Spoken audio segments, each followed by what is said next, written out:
this really did happen. In 2015, a man woke up to a strange post-it note sitting on his desk. On it was a to-do list that he didn't recognize in handwriting that didn't look like his. Since he was up late the night before doing some work, he assumed he must have written out the list when he was half asleep and kind of forgot about it, so he just crumples it up and throws it away. 2 weeks later, he wakes up to dozens of these post-it notes all over his wall, and they're all blank except for one that in the same weird handwriting says, "Our landlord isn't letting me talk to you." Now feeling totally freaked out that some crazy person is crawling around his apartment at night, he starts looking for signs of a break-in, but there aren't any. Instead of calling the police, he shares his experience on Reddit asking for help, and one user's comment literally saves his life. Turns out the man was writing the notes to himself and then forgetting, because his brain was slowly dying due to a carbon monoxide leak that was only discovered because a user suggested he install a detector.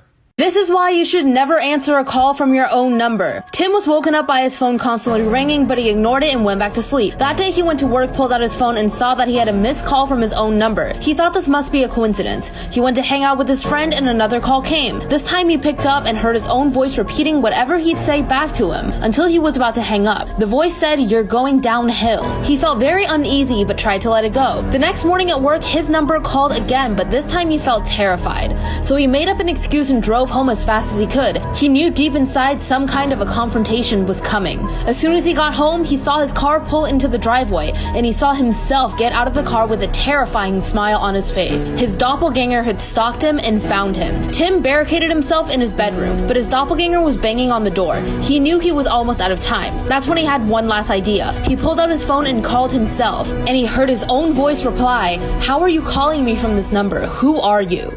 Scary story about the eyes. There was a man named Jim who was at the store one day when a middle-aged woman tapped him on the shoulder and said, "I can't help but notice your beautiful eyes." Jim smiled and said thank you. The woman then smiled back and asked for his number, which Jim gladly gave to her. Later that night, Jim received a text message from the woman to come over. Jim said, "I'll be right there." He then got up and went over. When he got there, he knocked on the door, and the woman then answered. She then welcomed Jim into her house and said, "Follow me." Jim then followed her to a room that was pitch black, but when the woman turned on the lights, Jim stood there in fear. In the room were shelves filled with hundreds of human eyeballs. He then heard the woman say from behind him, "I really like your eyes." Jim then felt something hit the back of his head and everything went black. When Jim woke up, everything was still black. He began screaming, but then he heard the woman's voice say, "There's no need to scream. Your eyes are never coming back." Do you guys know why refrigerators are magnetic? Before the year 1956, refrigerators had latchets that would only open from the outside. And they were sealed with rubber, so they were also soundproof. When kids would play hide and seek, they would end up hiding inside of these refrigerators. And because they only opened from the outside, they would end up suffocating. And no, they cannot yell for their parents because the rubber makes them soundproof. The Refrigerator Safety Act started in 1956 to prevent that from happening, and all refrigerator companies decided to make them magnetic so that they would stay sealed, but they would also open from the inside. There were a couple of old ones still laying around, and the most recent case of this happening was back in 2013, when 2 South African kids were stuck inside of a refrigerator and ended up suffocating to death. 3 dead bodies were found stuffed into this hollowed-out tree in the middle of the woods in 2010. And when it came to who the murderer was, truth is stranger than fiction. This is Matthew Hoffman, and in November of 2010, he murdered 3 people and kidnapped a 13-year-old girl who he held hostage for days. On November 9th, 2010, Matthew went into the woods and spent the night camping. Then the next morning, on November 10th, he decided to wake up and break into the home of Tina Herman. So unfortunately that day, when Tina Herman returned to her house, Matthew Hoffman had broken in. And as soon as he saw her, he freaked out, dragged her into a bedroom, and stabbed her multiple times with a hunting knife, killing her. But what Matthew didn't know was that Tina's friend Stephanie was coming over to meet her that morning. And while Matthew was dealing with Tina and her dead body, Stephanie entered the residence. Matthew freaked out, he stabbed Stephanie a number of times with the same hunting knife, even continuing to stab her after she was dead. And hearing all of this, the family's dog started to bark violently, and Matthew then stabbed and killed the family dog as well. After this, he dragged both of the women's bodies into the bathroom, dismembered them in the tub along with the body of the dog, and stuffed their body parts into trash bags. Shortly after finishing the dismemberment process though, Tina's 2 children, Cody and Sarah, arrived home from school. Immediately after walking into their house, Matthew stabbed Cody in the back of the head, killing him instantly, then chased Sarah up into her room where he bound and gagged her with a cord from a fan in her room. So after dismembering Cody's body and stuffing him into a trash bag as well, Matthew brought out the 3 bodies that he had chopped up and placed into garbage bags, stored them in his car, and then brought out Sarah, who was still alive. After this, he brought Sarah and the bodies of Tina, Stephanie, and Cody back to his own house where he kept Tina locked in a crawl space. And this is where the story gets really weird. So Matthew Hoffman was a self-professed tree lover and his entire home was covered in leaves. I'm talking about piles of leaves, bags of leaves nailed to the walls. And apparently, according to his neighbors at the time, Matthew had exhibited some really strange behavior prior to the murders. He had apparently been trapping squirrels in his backyard, killing them and grilling them. He allegedly spent hours sitting up in the trees in his backyard, just staring at the other trees and watching squirrels. And for a while, he had actually worked as a professional tree trimmer. But let's get back to the story. So after bringing Sarah back to his house, along with the bodies of the other people he had killed, he locked her in a bathroom and even tied himself to her and took a nap. Afterwards, he headed back to the crime scene, did some cleanup, and then eventually brought Sarah into a crawl space, which was once again covered in leaves, dark and damp. And while she was chained up and held hostage inside of this crawl space, for days he visited her regularly and would SA her. Keep in mind, at the time, Sarah was only 13 years old, and her mom, her brother, and her family friend had been murdered right in front of her.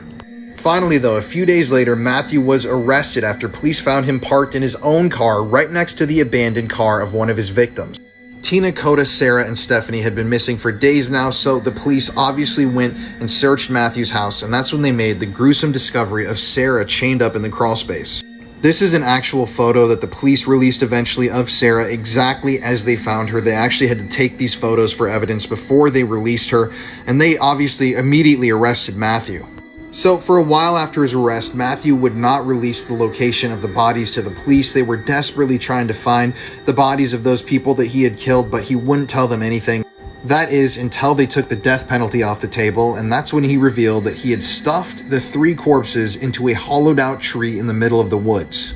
Police immediately then went and found the tree, and inside they found the bodies of Cody, Stephanie, and Tina in those trash bags, dismembered. Eventually, the tree was torn down, but I mean, how bizarre is this story? Eventually, Matthew Hoffman was sentenced to life in prison without parole, and this whole story is just kind of mind-blowing. He's been nicknamed the Leaf Killer for doing the things that he did, for his obsession with leaves, the way that he placed the bodies inside of a hollowed-out tree trunk. I've never really heard a story like this, and I hope to never hear one like this again. This is why if I ever have kids, I'll never let them use the bathroom alone. A 7-year-old girl and her mom were headed to Target, and she was getting some clothes for school. Her mom also wanted to grab some snacks for movie night. So while her mom went to go grab popcorn and other snacks, she told her daughter to go pick out clothes for school. When her daughter finally finished and picked out the clothes, she went up to her mom and said something strange happened. A sad pale lady had came up to her, telling her that she wished she could have her own daughter that looked just like her. The mom, who thought the daughter was just joking around, laughed it off and said, "Let's go." While heading to the register, the daughter shook her mom and said, "That's the lady who told me she wanted a daughter just like me," pointing at a mannequin. The mom laughed, thinking the daughter was still being silly. You know how kids have wild imaginations, always playing around. While at the register, the daughter had to go to the bathroom, so the mom told her to hurry up. It was only a couple hours down, by the way. While in the bathroom, the daughter texted the mom saying the pale lady's in here who wanted a daughter. The mom, trying to get in a rush back home to her other kids, said, "Hurry up, we have to go. Stop playing around." 10 minutes later, and the daughter never came out. The mother, who was waiting outside the bathroom at this time, rushes in the bathroom to see what the heck is going on. The daughter was nowhere to be found. She even checked the stalls to see if her daughter was hiding, standing on a toilet or something. On one of the stalls, she found her daughter's cell phone on the floor. By the way, if you made it this far in the video, comment down below your favorite fruit. Mine is mangoes. When she checked her phone, this was the last image found in it. Police still to this day have no explanation on what happened to that little girl. When I was 14 years old, my friends and I were chatting at our usual spot before school. My friend Nicole started telling us about this one game she'd heard about called the Game of the Red Eye. If you follow all the instructions exactly, you would be able to undo one thing that has happened to you in your life. You can erase any moment that has caused you immense pain, and your life would continue as if it never happened, as long as you never told anyone that you played the game. Nicole continued to give us a detailed explanation of how to play. She really seemed convinced that it could be real. I've heard from multiple people that this really works, she tried to convince us. But how would you know? If it works, aren't you not allowed to say you did it? I argued. Nicole shrugged. I didn't want to admit it to my friends at the time, but I was definitely intrigued by this ritual, because there was something that I wanted to undo. My best friend, 𝐬𝐚𝐬, had passed away about a month or so before. She used to hang out with us at our spot before school, and I definitely took the loss the hardest. So the thought of possibly getting to undo her death, why wouldn't I want to at least try? My parents were out of town that night, so I'd be home alone. That was the first step. Be in your home all by yourself. Then I had to summon the creatures of the dark. I turned off all the lights, lit enough candles so I could see my way, and walked around, politely asking them for their assistance. Once I heard low growls echoing around me, that's how I knew the game had started. Everything that happened from here on out was happening on a different plane of existence than reality. At least that's what the rules claimed. Next, I had to find my way to the nearest bathroom, stand in front of the mirror, and shut my eyes. Almost immediately, I heard a loud scream, crushed bones, and a little girl begging for help. I was not supposed to open my eyes no matter how tempting it was. Once all the sounds had stopped, I opened my eyes. Behind me, in the mirror, I saw a little girl with a red ribbon in her hair. She untied it and handed it to me. This was a key piece of the game, so I put it in my pocket. Next step was to leave the bathroom and find a door that now had a red knob. Once I found it, I entered the room. It was my bedroom, but it didn't look that way anymore. My bed and posters were gone. There was just a table with 2 chairs facing each other. One chair was empty, where I was supposed to sit, and the other chair was occupied by a shadowy creature. I took my seat. There was a plate and a large knife sitting in front of me. I waited for my cue. Nail. A voice came from across the table. I took the knife and peeled off my thumbnail and placed it on the plate. The shadowy creature grabbed it and consumed it rapidly. Finger.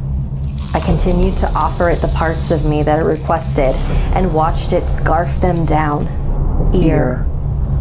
Eye. And finally, heart. I took the red ribbon out of my pocket and placed it on the plate. The creature grabbed it and guzzled it down. It immediately choked on the thick fabric and fell over on the table. I walked over to it and lifted its head back up and reached inside its mouth. Inside was an eyeball with a red iris. This is when you make your wish. I closed my eyes and wished that 𝐬𝐚𝐬 had never gotten in that car accident that totaled her red Jeep, and that she would show up to school tomorrow like it never happened. I turned all the lights back on and thanked the creatures of the dark for helping me. The game was finished. Now I just had to wait and see if anything happened.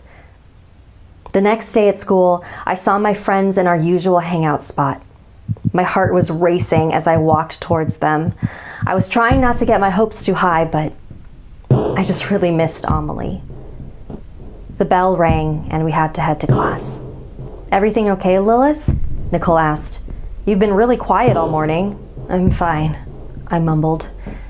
This is gonna sound so stupid, but I actually tried that game last night, and I wished that 𝐬𝐚𝐬 would show up to school today like everything was back to normal, but I was just being stupid. Nicole just stared at me. 𝐬𝐚𝐬 just texted me. She's running a little late. What are you talking about? What game?" My eyes lit up. There's no way. The game had actually worked, but I just told them that I played it. Did I break one of the rules? We heard a crash coming from the parking lot. It was Amelie's red Jeep. In my attempt to save myself some grief, I ended up losing Amelie twice. 1999, Harvard University was undergoing renovations for one of its buildings, Holden Chapel, when the workers noticed that there was a strange texture inside the walls. After carefully retrieving pieces of what was clearly not drywall, they realized that centuries-old human skeletons had been hidden in the walls of the chapel. And no, this was not a mysterious Harvard murder as some of the staff started hypothesizing. The chapel actually used to be the medical school, so the bodies made sense. But why were they hidden in the walls? Don't open your eyes. On the last day of every month, close the blinds or curtains before you sleep. If in the middle of the night you hear a tapping noise at your window, don't open your eyes. If you're one of the unlucky ones, you'll hear the pebble sound at your window. It's not a friend, just keep your eyes shut. The sound will get louder, the tapping will get faster and faster. Don't let your curiosity get the better of you. Don't move. It'll lose its patience, it'll start thumping the window. Your window will shake and shudder and the noises will only get louder. It will furiously pound the window and shake the panes. Don't worry, the window won't break, but for goodness sake, don't open your eyes. No matter how scared you are, no matter how badly you want to scream, pretend you don't hear, pretend you're still asleep. After a while, the noises will stop. Don't fall for it, keep your eyes shut. Try to sleep if you can. Don't get up, don't open your eyes until the sun comes up. Those who do open their eyes, well, no one really knows what happens.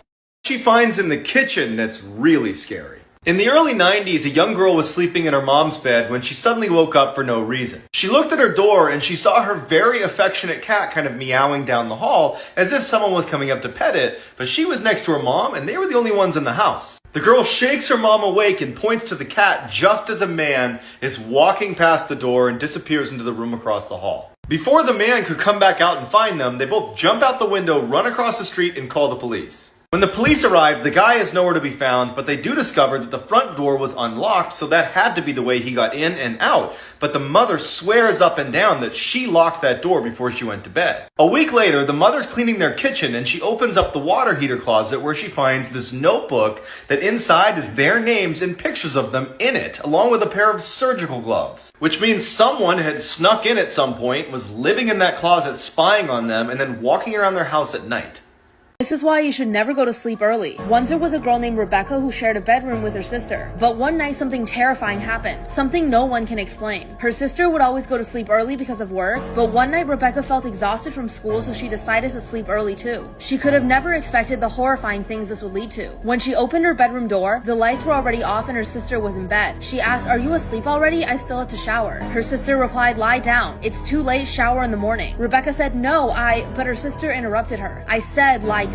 This time her voice was much angrier. Annoyed, Rebecca went into the bathroom anyways, but found someone was already in there. Then her mom came out of the living room. "Dad's taking a long time in there, huh?" Rebecca said, pointing to the bathroom door. But her mom looked confused. "No, he's in the living room with me watching TV." Rebecca stopped. That's when the bathroom door opened and her sister stepped out. To this day, Rebecca still wonders who was in her bedroom and what would have happened if she had lied down like it told her to.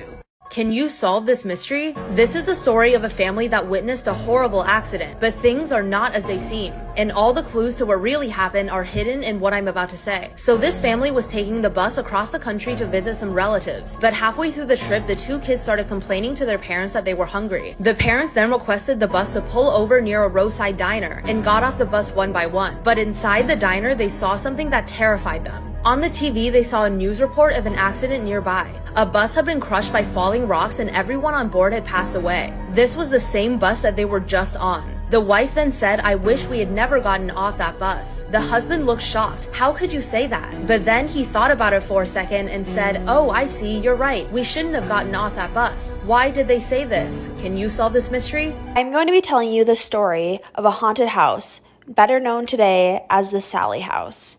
The Saly house is located in Kansas, and it is said to be one of the most haunted houses in history and is still haunted to this day. So, now that you know that, I will get right into the story. The house was built in the 1800s. It was white, 2 stories, 3 bedrooms, and perfect for a small family. Deborah and Tony Pickman moved into this house in 1992. They were so excited to finally own a house, especially due to the fact that Deborah was pregnant with their first child.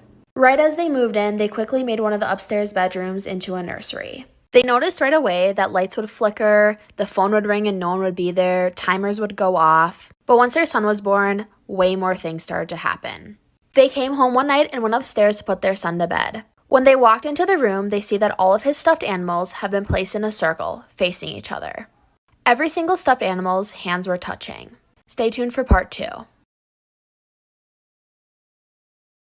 This is part 2 of the true story of one of the most actively haunted houses in America, known as the Saly house. Deborah and Tony Pickman walked into their baby boy's room to see all of his stuffed animals had been placed into a circle facing each other. All of their hands were touching.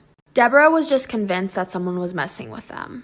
The couple put the stuffed animals back on the shelf and turned the light off in the nursery. They walked downstairs and a couple minutes later they realized the light in the nursery had been turned back on. They searched the entire house and found no one. Deborah and Tony Pickman then called the family that used to live in the house. They asked the family if anything like this had ever happened to them. The family said that their children's toys would always be laying on the floor. When they would ask the children to pick it up, the children would always blame it on their friend named Saly. The parents just thought that Saly was one of their imaginary friends. Things start to get even more weird when the Pickmans contact a psychic named Barbara. Barbara can sense things in the house without even being there. Stay tuned for part 3. This is part 3 of the true story of one of the most actively haunted houses in America, known as the Saly house. Deborah and Tony Pickman got in contact with a psychic in California named Barbara. She can sense things in the house without even being there. Barbara says the Pickmans have a ghost. It is a girl between the ages of 5 and 13, and her name is Saly. The same name the family who lived there before said that their kid's imaginary friend was named. Barbara says that Saly likes them, but they need to make rules for Saly, because she's a child. Tony's brother George comes over later that night, and Tony takes a picture.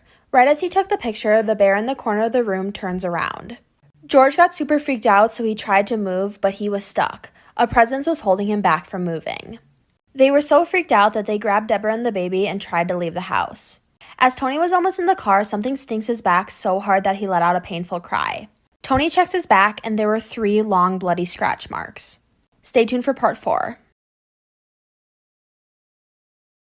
This is part 4 of the true story of one of the most actively haunted houses in America, known as the Saly house. After being spooked and running out to the car, Tony picked up his shirt and saw 3 long bloody scratch marks on his back. Deborah calls the psychic Barbara back and asks if the ghost is actually friendly. Barbara thinks it is best for her just to come and see for herself. When Barbara gets there 3 days later, she can actually see Saly the ghost. She says, "Sally's just a little girl. She's nice. She doesn't want to hurt you." But Barbara does say that Saly doesn't like men. Barbara says the scratches on the back of Tony's back is because Saly was just excited. The Pickmans just have to tell Saly that that is not okay. Deborah Pickman starts to feel a motherly love towards the ghost.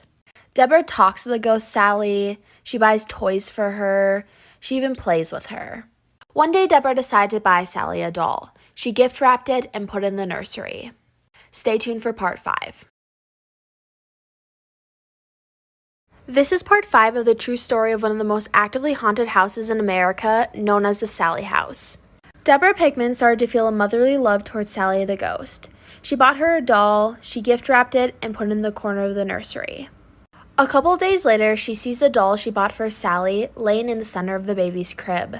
The weird thing is, though, the box that she put the doll in and wrapped so perfectly was still intact in the corner of the room. Not a single piece of wrapping paper was taken off. Deborah loves what Saly can do. But Tony Pickman, on the other hand, does not like what Saly does. He hears scratching coming from inside the walls. He hears scary voices. Tony says that the voices sound like a whole bunch of people, not just one. One night, Tony comes home and sees Saly standing there in the kitchen. Neither of the Pickmans have ever actually seen Saly. They have just heard voices and felt her. But soon after, she disappears. Stay tuned for part 6. This is part 6 of the true story of one of the most actively haunted houses in America, known as the Saly house. Just for reference, Tony and Deborah Pickman and their baby are the ones who live in the house. Saly is the ghost of the house. Tony comes home from work and sees Saly standing there in the kitchen. None of them have actually ever seen Saly, but Saly was standing there in an old white dress. Just a couple seconds later, though, she disappears. Tony doesn't believe that this is just a little girl. He thinks it is more sinister than that. A couple months later, the Pickmans invited some friends over for dinner. As they were sitting in their living room, something scratches Tony's forehead so hard that it draws blood. Everyone watched the scratch go across his forehead, but no one saw what caused it. That same night, Tony had a dream that someone dragged him out of bed by the wrists. He woke up the next morning to bruises and blisters on his wrists in the form of child fingerprints. The family takes Christmas photos and sees a large, eerie figure in the photo. But it's not Saly. Stay tuned for part 7. This is part 7 to the true story of one of the most actively haunted houses in America, known as the Saly house. For reference, Tony and Deborah Pickman are the people who live in the house with their baby. Saly is the ghost of the house.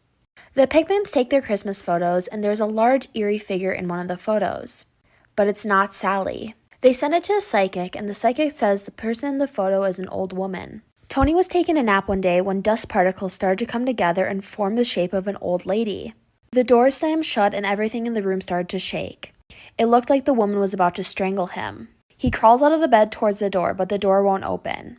But Deborah didn't even hear a thing from downstairs. A television show that specializes in ghost sightings hears about the Pickmans and wants to come to their house. The producers got there and they started filming right away. The first day of filming, something attacked Tony and left 3 large scratch marks in his arm. Tony was attacked a total of 11 times on just the first day of filming. Stay tuned for part 8.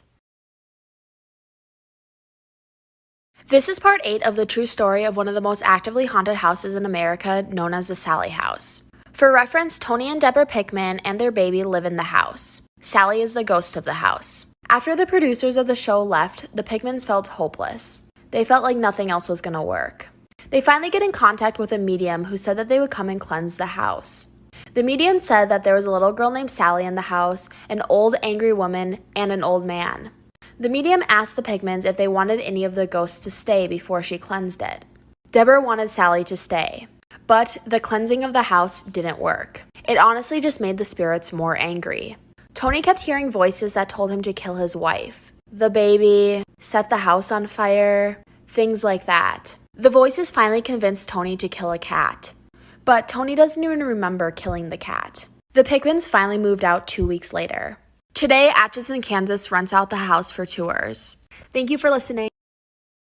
This is why you should never talk to strangers. In the early 2000s, a young girl was waiting outside her friend's house peeling the bark off of a tree when a strange man approaches her. As he got closer, she could see that he was grinning ear to ear and his face was white as a ghost. He walks right up to her and pinches her on the arm and says, "How would you like it if I peeled your skin off?" Just then, her friend's mom yells for her to come inside and the man walks away. It would be years before the girl's mother would finally tell her who this man really was. Her friend's mom had seen the man pinch her on the arm and had immediately called the police, who quickly rounded this guy up. Plastered all across the inside of his van were dozens of pictures of this girl. But what they found in his storage locker is straight out of a nightmare. In the locker was a chair with hand and arm restraints. Next to it was an anatomy book and hundreds of torture tools. You should never play hide and seek. A mom decided to play hide and seek with her 2 kids. The mom began counting, ready or not, here I come. She begins searching the downstairs kitchen because she knows that they hide there every single time. As she's walking to the kitchen, she starts saying, I wonder where they are. She looks under the table and sees they aren't there, which is kind of odd. She knew they were too scared to go into the basement alone, but she decided to check anyway. They weren't there either. She began to panic. The mom then says, "Jordan, Casey, come out now. Mommy's not playing anymore." There was no answer. Panic really begins to set in. She decides to call 911 and reaches an operator. She tells the operator what's wrong and the operator sends an officer to her house. Once the officer arrives, he says, "Don't worry, we will find them." As she's sitting in the living room, she hears giggling and laughing and hears a closet door slam upstairs. She sprints upstairs and says, "Jordan, Casey, you worried me sick." She opened the closet door and nobody was there. While all of this is going on, she hears the doorbell ring. She runs downstairs and finds the officer holding Jordan and Casey. The officer says they were hiding in the shed out back. Then Jordan looks at mommy and says, "Why were you telling us to stay in the shed?"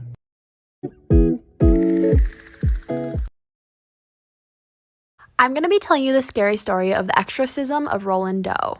It all started when Roland and his grandmother would hear scratching coming from the floorboards of the grandmother's room. They called an exterminator the next morning and they couldn't find anything that was causing the scratching. The weird part about the scratching is it would start every single night at exactly 7 p.m. and end at exactly midnight. The noise eventually moved from the grandmother's room to Roland's room.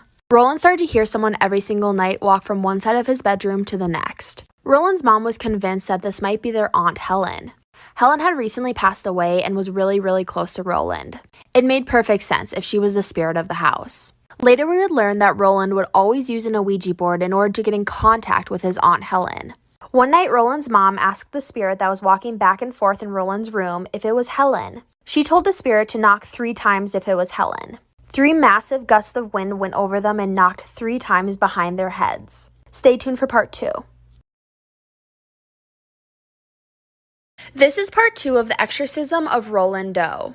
One night when the spirit was walking back and forth in Roland's room, the mom decided to ask if it was their Aunt Helen. She asked the spirit to knock 3 times if it was Helen. 3 massive gusts of wind went over their heads and knocked 3 times on the wall behind them. She then asked the spirit to knock 4 times if it was Helen. Again, 4 gusts of wind went over their heads and knocked 4 times on the wall behind them. The family was convinced the spirit was just Helen, until something started to scratch inside of Roland's mattress. They could physically feel something inside the mattress. And all of a sudden, just like that, the mattress started to shake and shake and shake. Vases started to fly across the room. One day, Roland was sitting in an armchair and it literally flew up into the air, threw him out of the chair, and flew backwards. The armchair was physically too heavy for Roland to even pick up. There was something else controlling him. Stay tuned for part 3. This is part 3 of the exorcism of Roland Doe. After everything that was going on, the family knew that Roland was actually being controlled by something inside of his body. They knew it was demonic. When Roland would actually get sleep at night, he would talk in his sleep a lot. But it wasn't talking in his sleep like you would normally expect from a person. He was speaking full Latin. Roland didn't even know Latin. The Doe family decided to finally take him to a Lutheran minister. The minister thought it would be best for Roland and his mom to come spend the night at his house. At about 3 in the morning, Roland and his blankets were on the floor and going underneath the twin bed. Roland's body started to shake viciously up and down, hitting the springs under the bed. But Roland didn't even wake up. The minister told the Doe family that there was nothing he could do and they needed to go see a Catholic priest. Roland started to develop long, bloody scratch marks all over his body every single night. But the weird thing was, every single morning when he would wake up, the scratches would just be gone. Stay tuned for part 4. This is part 4 of the true scary story of the exorcism of Roland Doe. Roland would wake up in the middle of the night to long, bloody scratch marks all over his body. But the weird thing is, those scratch marks would just disappear the next morning like they never happened. The Doe family decided that they would finally meet with the Catholic priest. Right away, the priest said that he could see that Roland was possessed. Roland didn't even know Latin, and in perfect Latin, he said to the priest, "O priest of Christ, you know that I am the devil. Why do you keep bothering me?" After hearing this, the priest sent Roland to a Catholic hospital where he could be cared for by nuns. At the hospital, the priest attempted his first exorcism on Roland. Before starting, they tied Roland's hands and legs to the hospital bed. Then, the priest started the exorcism. Roland managed to get one of his hands free and loosened one of the metal bedside posts. He took the bedside post and stabbed it into the priest's arm. Stay tuned for part 5. This is part 5 of the true scary story of the exorcism of Roland Doe. If you listen to part 4, we know that the first exorcism on him did not work. The priest who attempted that exorcism decided that he never wanted to try again. That meant that the Doe family needed to find a new priest. But the bloody scratch marks on Roland would not stop. One night, the word Louis formed on Roland's chest. They found a guy by the name of Raymond Bishop who was willing to help Roland. Raymond sprinkled holy water all over the bed where Roland was sleeping. When he did that, they watched with their own eyes scratch marks form all over Roland's body. But they didn't know what was causing it. Raymond described it as if something inside of Roland was trying to claw its way out. Raymond knew that this was out of his control, so he got his friend who was a Catholic priest to help him. Then they got ready to perform Roland's second exorcism. When they started the exorcism, the priest called upon every single holy god to help him face evil. But things started to go downhill real quickly. Stay tuned for part 6. This is part 6 of the exorcism of Roland Doe. Before the exorcism, the priest and Raymond Bishop called upon every single holy god to help them with the exorcism. But things started to go downhill real quickly. They got to the part of the exorcism where they talked to the demon directly. He shouted at Roland, "I command thee, unclean spirit."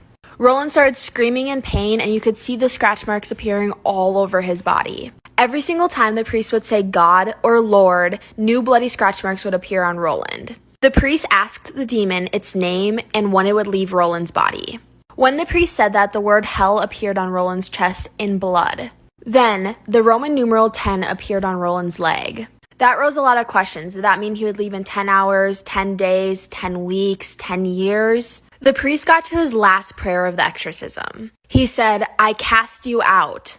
And then Roland was just still, but just for a moment. Stay tuned for part 7. This is part 7 of the exorcism of Roland Doe. They got to the last part of the exorcism and the priest yelled, "I cast you out," to the demon inside of Roland. And then Roland was just silent, but not for long. He broke that silence when Roland started to sing. He sang so loud and moved with the music like crazy. They knew that this was still the demon controlling Roland. The exorcism had failed. If you remember from before, the Roman numerals 10 appeared on Roland's leg in blood. They assumed that they would have to do the exorcism 10 times before the demon left. Every single day, they repeated the exorcism again and again and again. Every single day they repeated the exorcism, the demon inside Roland kept getting more and more violent. They got to the 10th day, performed the exorcism, and Roland went silent. There was no signs of the demon, and there was no signs of the demon that entire week. The demon was finally gone, or so they thought. Stay tuned for part 8.